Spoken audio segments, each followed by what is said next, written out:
আসসালামু আলাইকুম।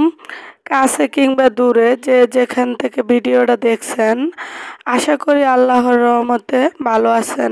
আমিও আপনাদের দোয়ায় ভালো আছি। তা আজ আবার আমার একটা ডেইলি ব্লগ নিয়ে চলে আসলাম আপনাদের সামনে। তা আশা করি আপনারাও ফুল ভিডিও জুড়ে আমার সাথে থাকবেন, স্কিপ না করে। তো একটা গৃহিণী সকাল থেকে বিকাল পর্যন্ত যেভাবে সংসারের কাজগুলা গুছিয়ে করে, আজ আমি এভাবেই আপনাদের সাথে কাজগুলা করে শেয়ার করব এবং আশা করি ফুল ভিডিও জুড়ে আমার সাথেই থাকবেন, স্কিপ না করে, সাবস্ক্রাইব করে। তো এই যে আমি এখন ভিডিওটা স্টার্ট করব প্রতিদিনের মতো। একদম সকালে ঘুম থেকে উঠে আহাতকে উঠিয়ে স্কুলের জন্য রেডি করে নিচ্ছি। আর ওর বাবা কিছু তন্দুর রুটি নিয়ে আসলো। আর ঘরে তো গরুর মাংস আজকে রান্না করছি, তার সাথে একটু দেশি মুরগির ডিম সিদ্ধ করে নিব। তো আহাতকে খাইয়ে দিচ্ছি, তো ওর ড্রেসে পরবো এই কারণে গামছা দিয়ে রাখছে। আর এদিকে তো ড্যান্স শুরু করে, কবুতরগুলা ভিডিও শুরু করতে দেখলই, তো তাদেরকেও একটু দেখানোর জন্য চলে আসছি আহাতকে খাওয়া দাওয়া করতে করতে। তা আহাতকে খাওয়া রেডি করে দিব, ওর বাবা নিয়ে যাবে, তারপরে আমি রান্না বান্না গুছিয়ে চলে যাব। তো এদিক দিয়ে পটল দিয়ে আলু দিয়ে আমি বড় রুই মাছ দিয়ে রান্না করতেছি, আর গরুর মাংস রান্না করতেছি। তো মাছ ওরা খায় না, তো এই কারণে ওদের জন্য গরুর মাংস। আর আমি আর ওর বাবাও তেমন একটা মাছ খায় না, তা আমার ওই বেশিরভাগ খাওয়া হয়। এই কারণে আরেকটা তরকারি মাছ রান্না করলেও ভাজি বা তরকারি সাথে লাগে বা ডাল যে কোনো একটা। তো এই যে দুপুরকার রান্নাটা আমি এখনই গুছিয়ে গাছিয়ে একদম রান্না করে রেখে চলে যাব আহাতকে স্কুল থেকে আনার জন্য। তো যে যে আমার ভিডিও দেখেন একটু হলেও জানেন যে এইভাবে করে আমি রান্না করে গুছিয়ে আবার ছোট্ট জিনিসে করে রেখে দেই। তো আপনারা যদি কোনো ক্রমে কোনো দিকে একটু হলেও ভালো লাগে দেখেন, অবশ্যই লাইক কমেন্ট করে শেয়ার করবেন।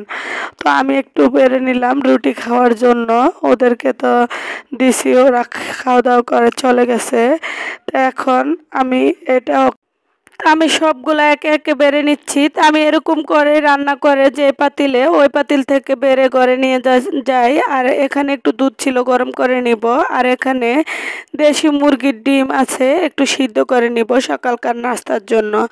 তো সব মিলিয়ে আমরা এখন সকালকার নাস্তা করে নিব। করার পরে এখানে চলে আসলাম একটু বিছানাদারি, মানে আহাতকে ওর বাবার সাথে গুছিয়ে দিয়ে দেই আজকে কয়েকদিন। দেওয়ার পরে আমি একটু বিছানাদারি গুছিয়ে রান্নাবান্না সেরে নাস্তা খেয়ে তারপরে যায় আহাতকে নিয়ে চলে আসি।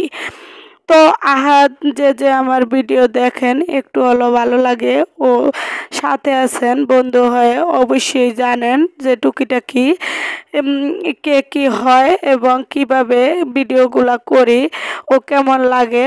তো অবশ্যই কমেন্ট করে জানাবেন যে যেখান থেকে ভিডিওগুলো দেখেন একটু হলেও ভালো লাগে, লাইক কমেন্ট করে সাপোর্ট করবেন। ও যে যে সাবস্ক্রাইব না করছেন প্লিজ দয়া করে একটা সাবস্ক্রাইব করবেন, সাবস্ক্রাইবের পাশে থাকা বেল বাটন চাপ দিবেন যে পরবর্তী ভিডিওর নোটিফিকেশন আপনাদের সামনে চলে আসে, সবার আগে দেখতে পারেন। তো কথা বলতে বলতে আমার বিছানাগুলা গুছানো হয়ে গেছে একটা, আরেকটা এই যে গুছিয়ে নিচ্ছি। তো যতটা সহজে আমরা কাজগুলা করা দেখাই ততটা সহজে হয় না। তো এরকম করে মানে ইউটিউবে কাজ করে একটা জিনিস শেখা হলো যে পরিপাটি থাকা হয় কিভাবে, বা মানে এক একজনের দেখা আরেকজনে একটু হলো কোনো না কোনো কিছু শিখে। তো কথা বলতে বলতে অফ ক্যামেরায় খাওয়া দাওয়া সেরে ছেলেকে স্কুল থেকে এনে, সরি, গোসলগাঁও সেরে নামাজ পড়ে ছেলেকে স্কুল থেকে এনে এখন খাওয়া দাওয়া চলে আসলাম। তো দুপুরকার খাওয়া দাওয়া করে একটু রেস্ট নিয়ে আসর নামাজের পরে আবার চলে আসলাম একটু যা যা করার। তো এই যে কাপড় চোপড় বিছানাদারি করছি এগুলো তো দেখছেনই, অফ ক্যামেরায় ধুয়ে দিছিলাম। তো এগুলো শুকিয়ে গেছে, এখন বিকালবেলায় এগুলো গুছিয়ে নিচ্ছি। কারণ এখন তো সবসময় একটু বৃষ্টি হয়, এই কারণে বারান্দার থেকে শুকানোর সাথে সাথে কাপড়গুলো নিয়ে আসি। আর আমাদের বারান্দায় মাশাল্লাহ রৌদ্র আসে, কাপড় চোপড় তাড়াতাড়ি শুকিয়ে যায়। তো এখন আমি কাপড়গুলা সব ড্রয়ারে যে ড্রয়ারে গুছিয়ে রেখে দিচ্ছি। রেখে আমি আবার বিকালকার একটু টুকিটাকি নাস্তা আপনাদের সাথে শেয়ার করব। তো আপনাদের যদি একটু হলেও ভালো লাগে অবশ্যই লাইক কমেন্ট করে সাপোর্ট করবেন, সাথে থাকবেন ও উৎসাহ দিবেন। তো এই যে মোমো বানিয়ে নিচ্ছে মেয়ে আর একটা সস, তো ওরা সবাই খাওয়া দাওয়া করতেছে, আমি একটু শ্যুট করতেছি। আর আমার তো চা না হলে চলেই না। তো এখন আমিও একটু চা নাস্তা খেয়ে নিব। তো খাওয়ার পরই আমরা আজকে আপনাদের সাথে বিদায় জানিয়ে নিব। তো একটা গৃহিণী সকাল থেকে বিকাল পর্যন্ত কি কি করি সবই আপনাদের সাথে শেয়ার করি আমরা। আল্লাহ হাফেজ।